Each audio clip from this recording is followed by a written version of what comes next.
Oi, how you doing? It's me, your boy Big and Mode here.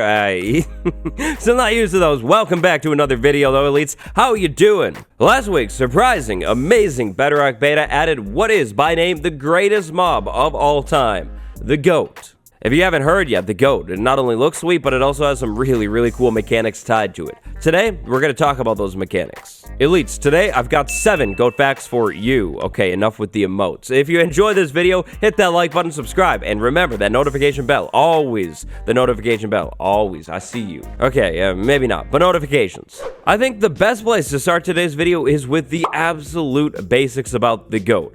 Down here is a goat, and up there is a baby goat. 100% tiny, 100% adorable. Now, goats are really cool. They are currently Minecraft's newest mob.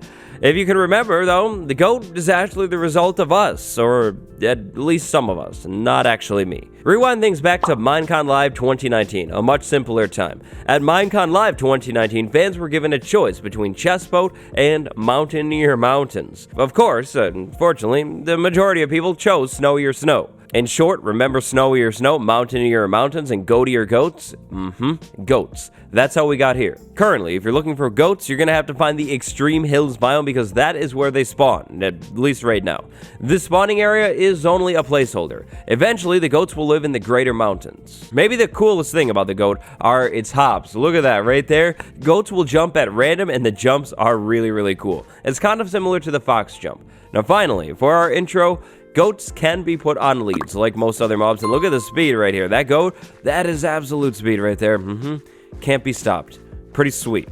So those were the basics, and none of those count as facts so far. Here's fact number 1. Like most Minecraft mobs, goats can be bred. If you want to breed goats, you're going to need 2 goats and some wheat. Goats are bred with wheat. So, goat, you come on over here, you come on over here. Now check this. Wheat, there we go. They're going to breed. Now, when they breed, something very interesting will happen. So check this out. They run around a little bit, and then boom, right there, we have 3 children. Not just 1 new baby goat, but 3. Unlike all other breedable mobs in Minecraft, when goats breed, there will always be more than 1 baby. Now currently, the baby amounts can vary. If you're unlucky, you'll get 3 baby goats. If you're really lucky, you will get 8 baby goats. Now right here, what do we get? We got 6, so we're decently lucky. It's pretty crazy, actually. This mechanic is really cool. Imagine if this were implemented on cows. Oh, those cow crusher farms in Java Edition. It would be literally over for the cows. Now, this offspring multiplication mechanic is entirely at random. There is no way to affect how many babies you will get from 2 goats when they breed. So if you found some goats and you'd like to breed them, you're gonna need wheat. But wheat is not the only item that can be used on goats currently. Like we talked about a second ago, you can also use leads on goats. But there is one more item. The bucket. Grab a bucket and walk up to a goat. Use the bucket on the goat and boom, you actually get a little bit of milk. Now, this bucket mechanic will only work on the adult goats. Get back here, child. Yep. You cannot milk the baby goats, but the adult goats, they can be milked just like cows. And this milk is just normal milk. No goat milk quite yet. Maybe that'll come. But milk. Goats are now officially the brand new mountain cow, but seriously, I would love to see goat milk get added into the game at a later point. Now, what would the difference be? Well, I'm not too sure. Maybe 1 milk removes effects and 1 milk is used for crafting things. I don't really know, but it definitely would be cool. Goats are kind of like ants, so check this out. We have a ring of powdered snow right here. We put a goat in the middle. This goat actually knows what the powdered snow is and will not cross the powdered snow. If this goat wants out, it's gonna have to jump out unless we give it an exit. Now, of course, oh yes, perfect. I was gonna say the goat stands still, but no, the goat moves. So check this out. We put another one back. This goat will not cross the powdered snow. It knows about this stuff, which is really cool. Now, even worse, if we want to be really mean, we can actually just put a ceiling in here, and then the goat will never be able to jump out.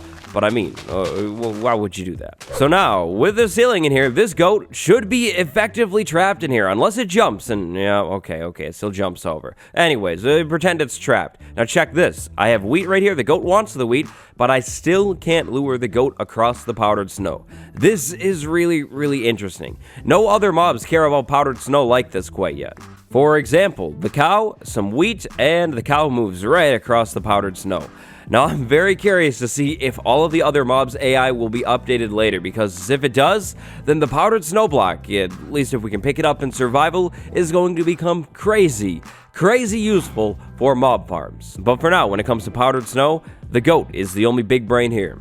Goats currently have 10 health points. That means with a netherite sword and a critical hit, we can take a goat out in one hit. Yeah, that's not a lot of health. Now, once 1.17 drops, goats will live in the brand new mountains. The brand new mountains are going to be crazy. Now, right now, this right here is an old mountain. Why am I talking about old mountains? Well, because look at this mountain, it's pretty crazy. There are definitely some significant drops. We've established that the goat doesn't have all that much health, so presumably dropping it from, say, this height should probably take it out, right? Well, check that. The goat can actually survive some pretty significant drops. Goats take way less fall damage when falling. Now, if you think about it, this mechanic really only makes sense. I mean, goats are going to jump, and when they jump, of course, there's always the chance that they could miss their target for some reason. Let's say a pack of maybe 3 goats spawned naturally in your world. Unfortunately, they were all really bad jumpers. They jumped and missed their targets and all fell. Then, by the time you get over to that mountain, you would find literally nothing. But on the other hand, if the goat takes less fall damage, then it's definitely less likely to die from fall damage. Goats take way less fall damage than your normal Minecraft mob. Elites, I'd like to welcome you to Goat Plains 2.0. Right here, we have like a million goats. Now, why am I putting so many goats in? Well, because next up we're going to check out its charge attack. Goats randomly can ram things. Now, this ramming sometimes is pretty rare, but it's definitely really cool. So, check this out. We have a lot of goats here. Now, let's start dropping some mobs in. We'll put the villager, we'll put a creeper, we'll put a cow, we'll put a husk, maybe even a panda. I'm sorry, pandas. All of these mobs are mobs that goats can charge. Check that out, the goat just hit the panda. Come on, why are you hitting the panda? And yeah, didn't think about that one. Maybe not a husk with a villager, that's my bad.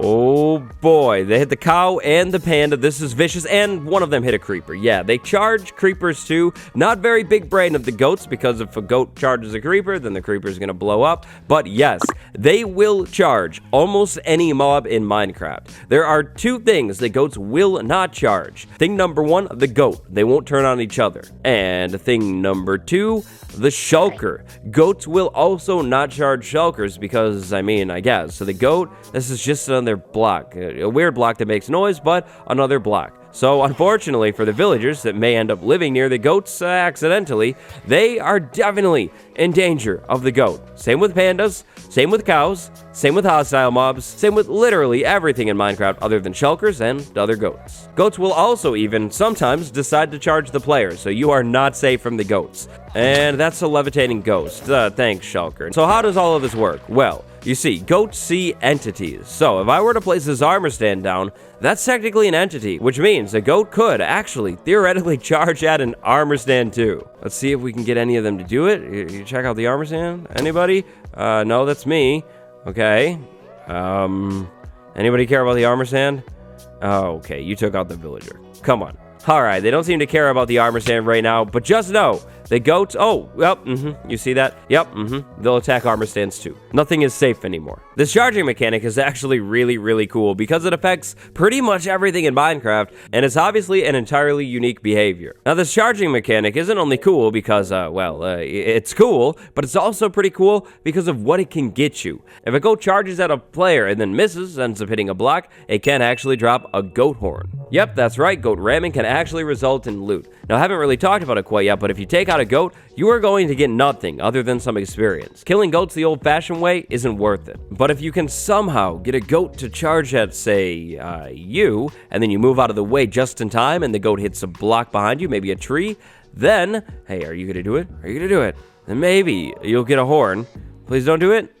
Okay, I don't think you're gonna do it. Admittedly, in the wild, this might be a little bit tricky to do, so you might want to consider bringing some goats back to your base and then building some sort of chamber for them. Maybe something like this. If we have a tree in the middle, we can maybe put some armor stands here to try and trick the goats into ramming the armor stands, and maybe they'll end up hitting the armor stand, maybe go through the thing, hit the tree, and get the goat horn. Haven't tested it quite yet, but we'll see. Oh yeah, also remember the goats can jump out too, so maybe build your walls really tall, or even better, just put a ceiling on the thing. Alright, they're charging around, but they seem to just be pushing the armor stand around. Armor stands may not be the way to do this. I still haven't been able to pull it off, so here's the video from Twitter of it happening. Boom, the goat hit that tree right there, the goat horn fell. Super cool. Last but not least for today's video, the goat. We go ahead and hit the goat, and it actually panics. Okay, yep, to be expected. If we were really unlucky and we stood around for a while, maybe the goat would decide to charge at me. Perfect, just like that. I took damage from the goat, but when I hit the goat, it does not fight back. The goat is actually the only neutral mob in Minecraft to not fight back when attacked, but fight randomly whenever it decides to. In reality, it's not the biggest thing in the world, but it shows that Minecraft mobs are getting more and more complex with every single update. What do you think about the goat? What's your favorite thing about the mob so far? Let me know down in the comments below. It's been me, your boy Waddles. If you enjoyed today's video, smash that like button right now. The support, it's always appreciated. Speaking of support, big shout out to my patrons, Archangel and Cat0808 today. Without your support, this content would not be possible. Until next time, Goat Elites, stay top tier.